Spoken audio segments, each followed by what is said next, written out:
Hey guys, it's Bassima. Welcome back to my channel. I'm a remote work and productivity coach, and today's video is going to be 6 myths you're telling yourself that are holding you back from learning a new skill. Especially if you've been wanting to transition into remote work, whether it be your own business or working for a company that works remotely, but just thinking about the skills that you need to learn has been really holding you back from making that transition. So if you like this video, then hit that like and subscribe button down below, and let's get right into the first myth. Myth that's stopping you from learning a new skill is feeling like you should have been born naturally great at the skill to exceed in it. This is definitely not true. So oftentimes we have a tendency to classify ourselves into 2 categories. The first category being skills that we're naturally good at, and then the other category being skills that we think we're terrible at and that we could never learn. This could really stop you from putting in the time and effort to even try learning a new skill that you could potentially become really great at and surprise yourself with, and in turn help you out when it comes to remote work. It doesn't have to be black and white. You don't have to be amazing at certain skills and then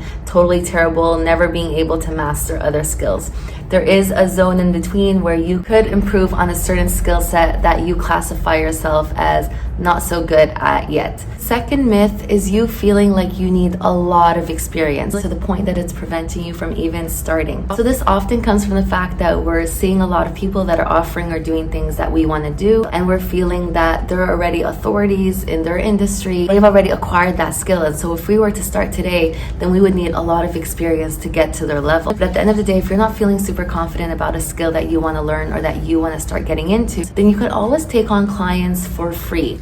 So I know when I felt like this, I was in corporate and I really wanted to transition into coaching. So I had done a certification, but I still felt like I was missing experience. What I went on to do is I just offered my services for free to 3 people on Reddit, and I just told them where I was at, what I thought I could help them with, and gave them 6 free sessions. That just allowed me to build confidence in myself, and more importantly, to ask them what they really enjoyed from the sessions and to really get some feedback as to where it was that I could improve on. It really allows you to remove that pressure because you're not asking for money from the person. You're staying within integrity of what it is that you think you can offer, and at the same time, you're learning and getting feedback. The third myth is that you feel that you need to be putting in a lot of time and effort to get really good at the skill you want in order to start working remotely. And so what this one ends up doing is it really holds you back for a long period because you're just waiting until you're at level 100 before you start. And now if you really look at where this mindset is coming up for you, it oftentimes comes from, once again, people in your industry that you feel like have already mastered that skill and you feel really behind in comparison to them. If this is how you feel, you need to really remind yourself that it's okay to learn on the job. In any job that you've had in the past, there was always that learning curve. So you didn't start off really great at your job. There was that learning curve until you became better at it. This doesn't have to stop you from making money. As long as you're within integrity of whatever it is that you want to offer and you're just really honest about where it is that you're starting from, then there's no reason to hold yourself back any longer.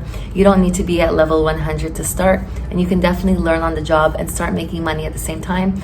The fourth myth that's stopping you from learning a new skill to make that transition into remote work is feeling like it's too late for you to start acquiring that skill. One thing to consider here is that it's only too late if you think it's too late.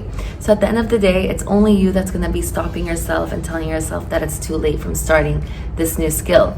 If you know anyone that's currently making money or working within that skill, then it's definitely not too late for you to start learning it and really taking that first step in that direction if you are wanting to transition into remote work and it requires you learning that certain skill. So the fifth myth is that you feel technologically challenged. This is a term that we can just throw around so easily, especially with our parents, making it feel like technology is something super difficult to learn, especially in the world of remote work. If you have this tendency to feel like a lot of technology is required, a lot of softwares to be able to communicate and do the things that you would normally do in office. The reason why I wanted to bring this word up is because it can really stop a lot of people from even taking that first step of learning a new skill, because technology seems like this foreign thing to them. They could never learn, that is extremely challenging. It prevents you from even trying something that you could potentially become really great at, especially if you take any type of course that is super step-by-step and easy to follow. You might surprise yourself by learning just how user-friendly things are in comparison to what you thought. The sixth myth that's stopping you from learning a new skill and really going into the world of remote work is feeling like you have to be consistently active on social media. Yes, it can more so be the case if you have your own business and you're wanting to start that. Definitely social media is a great resource to use.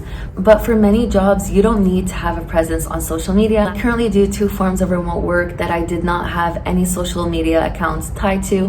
One of them is Fiverr, so any freelancing gigs. There's tons of websites out there that you can get started on, and they do not require you to have any social media presence. Another thing was teaching English as a second language online. That also didn't require me to have any social media presence. So there's tons of workarounds to this if you're feeling like this is a major block for you, before you can actually jump into the world of remote work. You can start applying for jobs and building your profile on websites that are already offering you a customer base, so you don't need to be on social media. And if you really do feel inclined to start your social media accounts, you could also do that in parallel. One doesn't need to happen before the other. I hope you found this video helpful, especially in helping you just take that first step if you've been dealing with any of these mindset blocks related to learning a new skill so that you can transition into remote work. If this is something that you really want, then definitely don't hold yourself back any longer from taking that first step. Thank you so much for watching, and I hope you have a happy, healthy, and productive week.